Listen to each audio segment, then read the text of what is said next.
Ұларбек Нұрғалымұлы «Дай ағашшы». Бұл бөлім «Тізгін тартар» деп аталады. Сол күні ауыл ақсақалдары Зейнел Қабден қарияның үйіне жиналды. Елдің айтуы бойынша Зекең Нәби мен Әділбекке «Сіздер бүгін біздің үйде боласыздар. Кертөбелдің тойын қонақ кеткен соң тойлаймыз» деген екен. Сөйтіп, екі жүйріктің иесі ауылдың қадірлері Даяғашшының үйіне жиналып, ақын әншісімен, бұрынғы өткен небір жүйрік аттар жайлы әңгіме дүкенімен күздің таңын орталатады. Екінші ат түйе қоңырдың бәйгесі бір түйе бір жылқы екен. Ақсақал, осы жүлде сізде қалсын депті аттың иесі. Бір жағы аты бірінші болып келмегенге киігені де шығар. Кім білсін? Онда бүгін біздің шаңырақта боласың депті бұл кісі. Жұрт қозғалақтап, тарқасардың қамын қыла бастағанда Зекең қария сөз алыпты. Жә көпшілік, бір ауыз сөзім бар еді. Өз басым түйе қоңырдың атағын естігелі 6 жыл болды. Бір көрсем деп армандаушы едім. Жер алыс, барып көре алмадым. Бүгін, міне, көргенді қойып, бұйрық болып тізгінін ұстап отырмын. Бұған да шүкіршілік. Ат иесі Даяғашшы болдыңыз деп бәйгесін маған тастап кетем дейді. Мен бұған қарсымын. Керісінше, атақты түйе қоңырдың тұяғының біздің ауылдың топырағына тигенінің құрметіне мен аты да түйе қоңыр ғой деп бір түйемді берейін деп отырмын. Ертең алмай қойып жүрмесін. Соны сіздердің көздеріңізше айтып қояйын деп едім, депті жарықты қалбалақтап. Жұрттың айтуынша беріп отырған түйесі қолындағы жалғыз атан екен. Соны білетін, ат дегенде шығарға жаны бөлек Зекеңді білетін ақсақалдар ризалықпен бастарын шайқасыпты. Ақсақалдың ісіне қатты риза болған түйе қоңырдың иесі осы ауылға тағы 2 күн қонып, 2 түйе, бір жылқысын жетелеп ауылына аттанған еді. Біздің ауылда бәйге туралы сөз шыға қалса, Зейнел Қабден ақсақал жайында айтылмай қалмаушы еді. Әсіресе, аты жете алмаған кісінің жарым көңілін аулап, жүйріктің құрметіне деп жалғыз атан түйесін берген оқиғасы шалдардың көңілін босатып, сағыныштарын қоздатушы еді.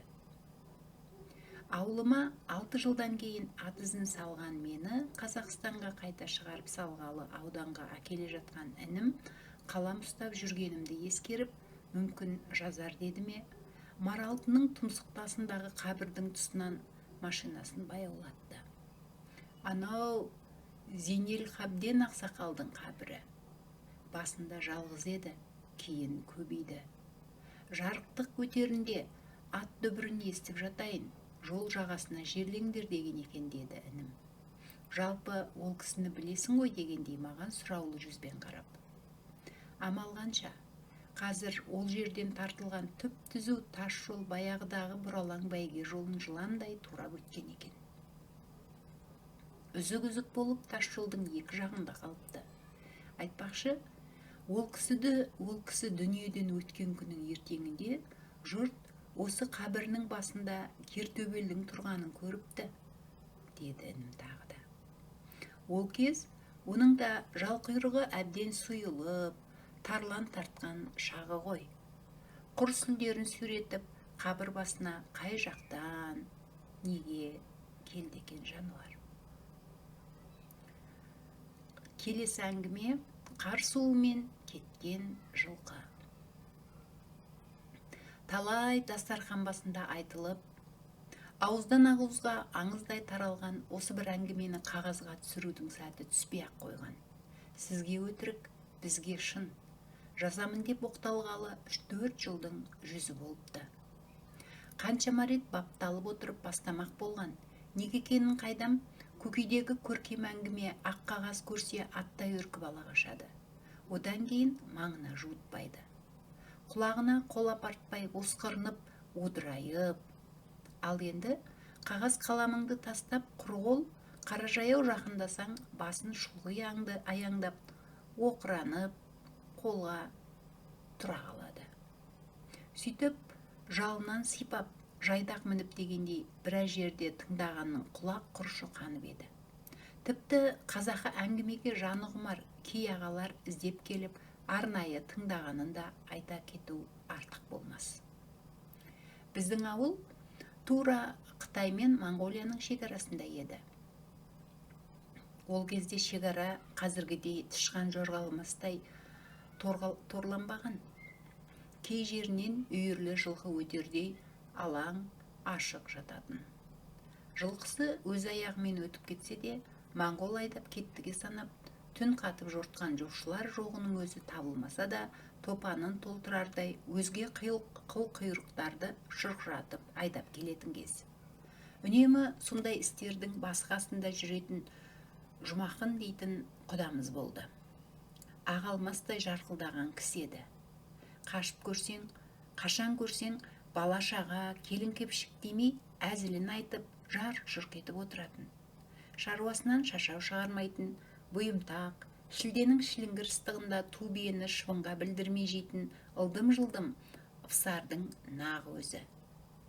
Жұмақынға қараңғы түнде қалың жылқының ішінен анау қарайғырда ұста деші, қайырылып қарағаныңша, қайыс арқаны дәл сол қыл-құйрықтың қыл мойнында тұрады деп жалмашылығын мақтасатын ауылдағы үрт тілді жігіттер. Сондықтан да ел күзеуліктен қыстаулыққа көшкенде айғыр үйірін Жұмақынға тапсырады. Жүкең жалғыз үй қалады да, 2-3 ауылдың жылқысын қосып қайырып, жонтауға екінші қар жауғанға қыстаулыққа бір аға келеді. Бірде Жүкеңнің атына арыз түсіп, 2 айдан астам уақыт қамақта жатып шыққаны бар. Жауап алып, тергеп, тексер шаман аман есен босатып жіберіпті. Әйтеуір. Сол босап келе жатқан бетте жол үстінде біздің үйге түсті. Әкем екеуі құшақ айқастыра амандасып, қуанғаннан естері шықты. 2 ай түрмеде болғаннан бір белгі де жоқ, сол баяғы жарқ-жұрқ еткен Жұмақын. Сынбаған екен. Сынбақ түгілі сызат түспепті. Құдекем мені тап бір қажыдан келе жатқандай қарсы алды ғой деп әзілдеп жатыр. Жұмақынның біздің үйге түскеніне хабардар болған айналадағы үлкен кісілер де бір-бірлеп жинала бастады. Дастархан жайылды, қазан көтерілді, әңгіме де бұрқ-сарқ қайнап ала жөнелді. Әңгіме әредігінде Жұмақын қалтасынан шақша шығарып, ерінге насыбай салды. Бұрын мұндайын көрмеген әкем: «О, Құдеке, мұндайыңыз жоқ еді ғой, түрме үйретіп жіберген бе?» деді. «Жоға, түрмені қойшы» дейді Құдекесі. «Мен бұның қызығын айтайын. Құдай сақтасын, бұл құдаңыздың істемегені бар ма? Әй, мен бір адам секілді адам көрдім ғой. Асықпаңыз, ұзақ әңгіме ол» деп шақшасын жинап жөнделіп отырып, әңгіме тізгінін ағыта берді. Мына адамда ұят деген болады ғой, сол қиын нәрсе екен.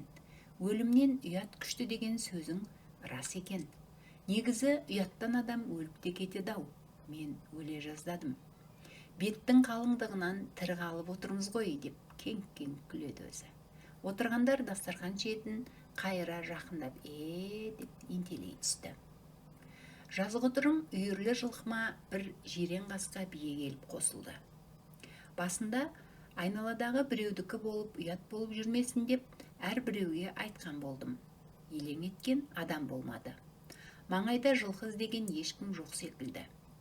Төр жайлауға барғанда да бөлінбей ілесіп барды. Содан шыны керек емлене бастадым. Өзі де қыстан күйлі шыққан мал екен, жылтырап семіріп келе жатты. Биылғы күздігім сен боларсың деп бір түйіп қойдым. Жылқымды жолдан аулақ бөлектеу сайға таман ысырып қайыра жүрдім. Сөйтіп жүріп, жазыңда орталады. Жып-жылтыр болып, сауырынан жарылардай семірдақ енді жарықтық. Жалпақ жатқан қос жаяның қоспасына жаңбырдың суы үркілді ғой. Күздік соғым көңілді күпті етіп, елдің етекке түскенін асыға күтіп жүрдім. Күн артынан күн өтіп, ол уақытта жетіп, еңкейе көшіп елде кетті. Енді әніміне күн кішкене шық тоқылдай қалса деп пышағымды қайрап қойып мен де жүрдім. Бір күні түс ауа жылқыны көздеп келейін деп үйден шыққалы жатыр едім. Бір бейтаныс ақсақал аттан түсіп жатыр екен. Күмістей сақалы кеудесін жапқан сұңғақ бойлы келістақ адам еді. Жасы егделеу тартқанмен еңкеймепті, тік жүреді екен. Сәлем беріп, есік ашып, төрге оздырдым. Шәй ішілді, жөн сұралды. Әңгімесі осы жүрген жүрісінің жайына көшкенде ішім қылп ете қалды. Тура мендегі жылқыны іздеп жүр екен. Ен таңбасы, қасқасы дейсің, басқасы дейсің, бәрі келіп тұр, бәрі. Содан көкпек жеген түйедей дөңбекшідім. Кеудесін жапқан сақалына қарап, жетелетіп жіберсем беген деген де ой келген. Оған ала жаздай семірткен малыңды күзде біреу келіп сілекейіңді шұбыртып жетелеп бара жатса қалай болады? Оның үстіне соя қоятын өзге малдың реті де жоқ. Күздікке осы деп ниеттеніп қойдым емес пе? Өзі де жардай болып жарықтық күнде көз алдыңды жайқалып жүрсе, қимадым Құдеке. Шынымды айтайыншы, қимадым. Ақыры айта алмадым. Не де болса шалды аттандырып жіберуге амал қылдым. Сіз енді аудан жақтан келдіңіз, біраз бұрыс демесеңіз, ортада Ағашоба ауылы жатыр. Бірінші солардың жылқысына қосылады ғой. Жылқышылары мына Жіңішке сайдың басында отыр. Негізі солардан сұрағаныңыз жөн ғой дедім. Шал елең ете қалды. Оның да жөн екен. Жақын болса күн батпай солай жетіп алайын деп қозғала бастады. Иә, көрсетіп жіберем. Бір-екі белдің асты ғой деп мен де алдына түсіп арсалаңдай бердім. Желе жортып, бір белді асырып, Жіңішке сайды қамшымен нұсқадым да, қарағайлы қапталдарда бөлек-бөлек жатқан жылқыларға қарай шаптым. Іздеушің шыққан екен. Аңдыған жау алмай қоймас. Жүке, енді қамдан жүке, дейді ішім. Үйірді тауып қораға қамағанша қас қарайып кетті. Жарылғалы жүрген жирен қасқаға шалманы жалғыз рет тастап жықтым да, сенде жазық жоқ, менде азық жоқ. Бұйырған несібесің, бісміллә, Аллаху акбар деп орып жібердім. Қорқып кетті жирен қасқаң. Қатын анадайда сиырын сауып, жылқылар науаның айналасында қасынысып, тай құяндар тебісіп дегендей, кешкі мезгілдің абыр-дабырымен араласып жалғыз өзім жәукемдеп жатырмын. Бір кезде сырт жағымнан бір дүбір жақындап келгендей болды. Тай құнандар шығар деп елемеген едім, енді тіпті тақау келгендей сезілді. Енді қарайын дегенімде болған жоқ, арқа тұсымнан ассалаумағалейкум деген зор дауыс гүр ете қалды. Құрғырау, құлағыма таныс үн сияқты. Ақырын бұрылып қарап едім, бағанағы ақсақал екен. Төбемнен төніп тұр. Өне бойым бір ісіп, бір ысып, бір мұздап ала жөнелді. Маңдайымнан тер бұрқ етті. 6 айырығымнан жосылақты. Ондайда тер бетті бойлап ақпайды екен, бұршақтап, шашырап жерге тамады екен. Ақсақал, түсіңіз деп атағашты нұсқадым. Ере барып аттан түсірдім. Бір жылғы тасқа түсіп мертігіп қалған екен, соны сойып жатыр едім. Сіз отыра беріңіз деп үйге кіргіздім де кері бұрылдым. Жарықтықтың қасқасы қандай қараңғыда айдай болып жарқырап жатыр екен. Сасқанымнан басын кесіп алып, түйенің жабуының астына тыға салдым. Сөйттім де ана кісіні орнықтырып, отырғызып, кетейін деп үйге қайта келдім. Сөйтсем, шалыңның мүйіз сапты ұзын қара пышағы бар екен. Алақандай жалпақ белбеуіне жанып тұр. Көмектесіп жіберейін деді. Иығынан басып отырғызып емес, далаға шықтық. Отырғызатын емес, далаға шықтық. Шалекең жеңді түріп тастады. Не керек, басы жоқ жылқының мойнынан қылжыңдатып, екі жақтап сойып жатырмыз. Қатын ол түк білмегендей монтанысып өз шаруасымен жүр. Құдай-ау, теріні іреп жатқанда буын-буыным босап кете береді. Қолымдағы пышақтан айырылып қала жаздаймын. Алақаным өзінен өзі ашыла салады. Тіпті денемнің жартысы бірде бар, бірде жоқ секілді. Мына жұмыс елес құсап сезіледі береді. Ес кетіп, жан шыққанда терісін түсіріп бұза бастадық. Алдыңғы қолын кесіп алдым да қазанға сала бер деп қатынға апарып келдім. Ақсақалым жылқының басы қайда дегенде жоқ, Тасқа түскен жері қайсы дегенде жоқ, терлеп тепшіп жамбасты ұшықтап отыр. Мен де келіп кірісіп жатырмын бір жағынан. Бір мезгілде мен намазымды оқып алайын деп үйге қарай беттеді. Мен етті жырымдап, шала-пұла бұзып, қарын қартасын жуып, орнын жиыстырып, үйтіп-бүйтіп далада жүрмін. Үйге кіре алсамшы. Сауып отырған жалғыз сиырды әр айдаймын, бер айдаймын, қатынға айқайлап, анау қайда, мынау не деп бірдеңелерді сұрап шаруамен жүрген болам. Бірақ енді өз үйіме кірмей қашанғы жүре бересің? Кірдім. Ақсақал шаршаған ба, құс жастықтың үстінде оң алақанын жастанып мызғып кетіпті. Қатында үн жоқ, менде де. Бір қауым уақытта созылған үнсіздік тынысымды тіпті де тарылтып жіберді. Далаға атып шықтым. Далада тым-тырыс. Ақсақалдың арқандаулы атының тақыр шөпті жұлғандағы тырс-тырс дыбысынан өзге тіршілікте жер жұтып қойғандай. Алғасында өз жүрегімнің дүрсілі өзіме естіле бастап еді. Атты жақын жерге арқандағаным жақсы болыпты. Арқамды үйге сүйеп, соны тыңдап біраз тұрдым. Алашабыр бұлт үстіндегі асығыс ай кілкіп барады. Кісі оянды деген дыбыстан селт ете қалдым. Есік алдында сар еткізіп бірдеңені төкті де қатын үйге қайта кіріп кетті. Ет те дайын болған екен. Қарияның қолына су құйып саулығын ұсындым. Өзі семіз, өзі жас ту биені аздап жініктіріп келіп сойсаң, еті таңдайыңда ерімей ме? Буы бұрқырап алдымызға келгенде, ал қане, ауымен дедім. Енді не болса да осы батада бірдеңе айтатын шығар. Бір сөз ұшығын шығарар дедім. Жоқ. Кәдімгі бата жасап бет сипады. Әй, осы шалың білмей қалған жоқ па екен деген үміт ұшқыны жылт ете қалды. Қартайған адам жолдан шаршап байқамаса байқамай қалған шығар. Басын кесіп тастағаның дұрыс болды ма қалай деп қояды ішім. Алыңыз деймін ақсақалға. О, құдірет, сөйтіп айтқан сайын өзім алыңыз ғой деген бір ауыз сөз қайта-қайта ілесе шығып кеңірдегіме кеп-кептеледі. Етті шайнап жұтайын десем, түйірленіп жұтылмайды. Ой Алла, тамағымнан өтпейді. Бірнеше түйірін бүркітше қылғынып әрең жұттым. Өзіңді ал келін, сен де деп қояды қария. Келінін қайдам, менің жағдайым ет жеуге келмей қалды. Тағы да ағыл-тегіл тер басты. Бір кезде табаққа қолын созып жатып ақсақал, мынау қар суымен кеткен жылқы ғой, тойынған-ақ екен, деп қалды. Иә, десеңізші дедім, тұқырайып отырған қалпы, етті араластыра алдына ысырып. Білген екен ғой. Өзі де жылға-жылғадан қардың суы жылып, жылап ағып жатқан кезде келді емес пе дейді ішім. Бірақ менің де жылқым қар суымен кетуіне болады ғой. Бұл сөзде тұрған не бар? Міністен ерте босатып, тойынысқа жіберілген жылқы екен деп айтып отырған шығар деп тағы бір ойладым. Бұл ат емес, бие ғой деп бүлк ете қалды бүйрегім. Қойшы, енді басыңды қатырғанмен пайда жоқ. Не болса да болып кетті. Ендігісін алда көреміз. Ақсақалым асықпай отырып етті жақсақ жеді.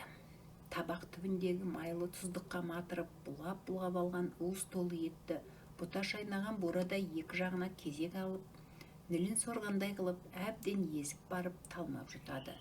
Салалы саусақтарының арасынан сығалап шыққан қазының мөлдір майын қара кесек етке сіңіріп алып азуға басады.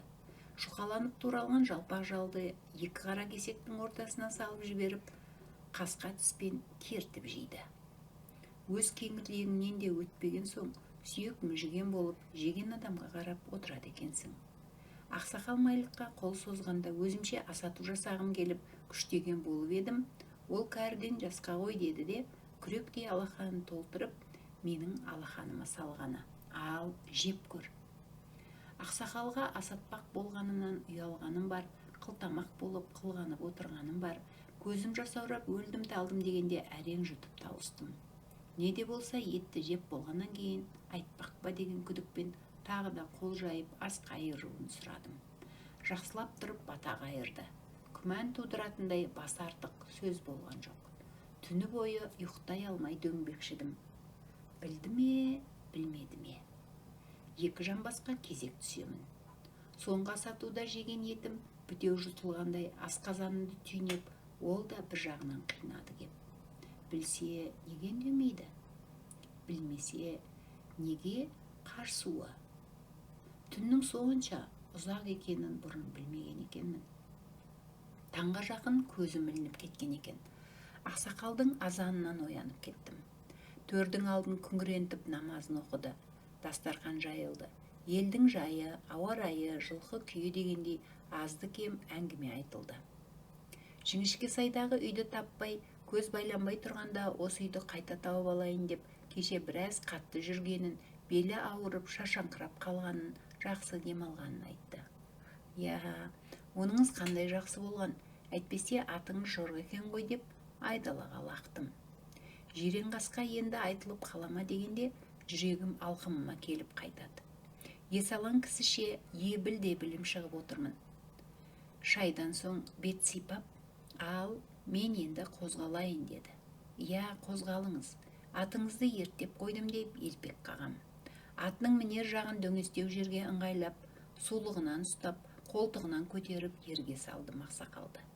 Басымды көтеріп жүзіне енді қараймын дей бергенім сол еді, қария тізгінін іркіп тұра қалды. Тұра қалды да, жә жұмақын деп ауыр күрсінді. Сен де бір алаштың азаматы екенсің деді де үнсіз қалды. Басым еріксіз салбырап сала берді. Буынын басап, сүйенерге бірдеңе іздегендей сенделіп тұрып, қолымнан қалай ақсақалдың етігінің қонышына барғанын сезбей де қалыппын. Менің шаңырағым ауданның шет жағында. Кеше де айттым ғой. Сарзалың деген жер. Ауылдың шетіне іліне бере, Қасен ақсақалдың үйі қайсы екен деп сұрасаң, елдің бәрі біледі. Ал көріскенше аман болайық деп, сәл еңкейіп атының мойнымен қолымен қағып, ал қара жорға, сенің де арам терің жоқ екен. Енді жіңішке сайға сандалмайтын болдық. Шаруамыз осы жерден бітті. Енді кері қайтамыз деп тізгін қақты да тебініп қалды. Тұрған жерімде қазықтай қалшидым де қалдым. Бәрі түсінікті болды. Ақырын мойнымды бұрып қарасам, қариям қара жорғасын тайпалтып кезеңге жақындап қалыпты. Содан, деді отырғандар, ауыздарынан ақ жалын атылып шыққандай болып. Содан сүмірейіп ер жасайтын дүйсенге бардым. Бір жұманың ішінде өмілдірік құйысқанымен күмісер жасап бер деп мүйізінен жетелеп, қылжақтатып бір өгізше апарып бердім. Ісмер неме ғой, айтқан уақытында бітірді. Сөйтіп, оны тор жорғаға салдым да жетекке алып, Сарзалыңға тарттым. Жұмақын топ жорғаны айтқанда отырғандардың біразы гу ете қалды. Ол жорға жарысында алдына қара салмаған қылқұйрық қой. Әдетте қандай жорға жазық жерге ғана жақсы жорғалайды да, ойлы қырлы ойпаң жерлерге салып жіберсең, жорғасынан жаңылып, шауып кетіп, желіп кетіп, жорғасы жоштаққа айналады. Ал тор жорға алдының бәрін аяқ алысымен өлшеп, ойлы қырлы жеріңді тұяғымен тегістеп, тайып алғанда, қолыңдағы шараның суы шайқалмайтындай еді ғой. Және маңдайы жарылып жалғыз келетін, отырғандардың іштері удай ашып бара жатқаны сол. Содан таңда шығып, екінті уақытында ауылдың шетіне ілініп, Қасен деген қарияның үйі қайсы екен деп сұрап едім. Бір аяғын сылтып басатын жас жігіт алдыма түсіп жүгіріп отырып, жақындағанда әне деді. Атағашқа екі атты байлап кіріп барып едім, ақсақал төрде жатыр екен. Уағалейкуссалам, о жұмақын, келдің бе деп орнынан тұрды. Балаларына бірден мына кісінің аттарын шөпке қойыңдар, маяға кіргізіңдер деп бұйырды. Аттарын дейді, біліп отыр ғой, жетек әкелгеніңді деп қояды. Әдетте өзгенің әңгімесінің арасында сынық әріп қыстырмай үнсіз отырып тыңдап, үнсіз кете баратын көксеген. Мая әлі басталмаған уақыт қой. Сонда да кіргізіңдер деп құрметтеп, разы болғаны да енді деп жүптеп қояды Асқаби. Тұра тұрыңыздар, әңгімені бұзбаңдаршы деп Жақай көрші айналасына қабағын бір шытып алды да, Жұмақынға күлімсірей тесіле қарады. Содан қарсы алып жатыр әшейін. Қарсы алып жатыр. Содан шәй ішілді, әңгіме айтылды, қазан асылды. шежіреші адам екен өзі. Соғыс кезді айтты. Оспанның әскерінің Шысайдың әңгімесінен жіберді. Бір кезде менің арғы аталарыма жақындап келді. Менің аталарым бұрын аудан жақтан көшіп келді емес пе? Жақсы біледі екен. Жақсы адамдар еді дегендей бір әңгімелерін айтты. Онысы сенің істеп жүргені мынау деп арқамды осып жібергендей болды. Көзімді дастархан шетіндегі қошқар мүйіз өрнектен алмаған күйі тапжылмай отырдым. Енді не істеймін? Кемпір менің ыңғайсызданып, жайсызданып отырғанымды сезіп отырған секілді. Қонақ шаршап келді ғой, демалсын деп төсек салғызды. Бұл да бір құс ұйқылы түн болды. Таңертең тұрсам, кемпірі қожын дайындатып қойыпты. Келіннің қолынан дәм таттық қой, мынаны ала бар дейді ақсақал. Дәм татқанда деп күмілжідім.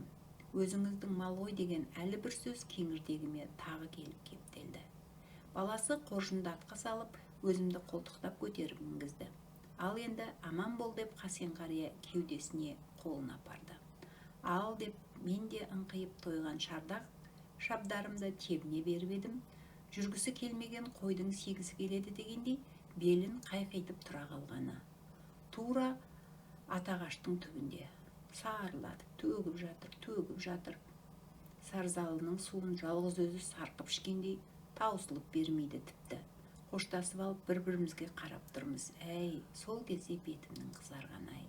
Тезірек жүріп кетсем деп тұрмын. Анау жауайдағыр майысқақ екі тілерсегін әрең жинап ілгері басты әйтеуір бір кезде.